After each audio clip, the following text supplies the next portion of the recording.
High, কি অবস্থা সবার? শুভ সকাল। চলে আসলাম কবুতর গুঁড়াকে খাবার দেওয়ার জন্য। সকালবেলা একটু বেশি পরিমাণে খাবার দিতে হয়, আর তাছাড়া এগুলোর বাচ্চা আছে, একটু বেশি দিতে হয় এই জন্য। তো আজকে বাসা পরিষ্কার করব। যে কবুতরটা বাচ্চা রেখে বাইর হয়েছে এটার বাসা পরিষ্কার করব, আর যেগুলো বাইর হয় না এগুলার বাসা পরে পরিষ্কার করব।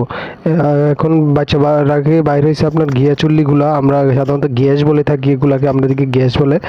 আমার হাতে যে যন্ত্রটা দেখছেন এটা দিয়ে বাসা পরিষ্কার করতে খুবই মজা, একদম ফ্রেশ করা যায়, কাঠের থেকে ময়লাগুলো একদম আলাদা করা যায়।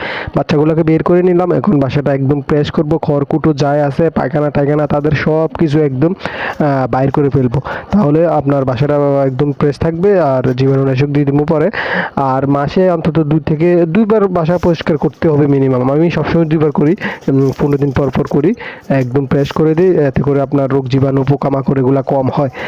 দেখেন নাই আমার একটা ভিডিওতে আমার ডিম থেকে বাচ্চা বাইরে হতে পারে নাই, মারা গেছে এই বাসা পরিষ্কারের কারণেই, করতে পারি নাই এই জন্য।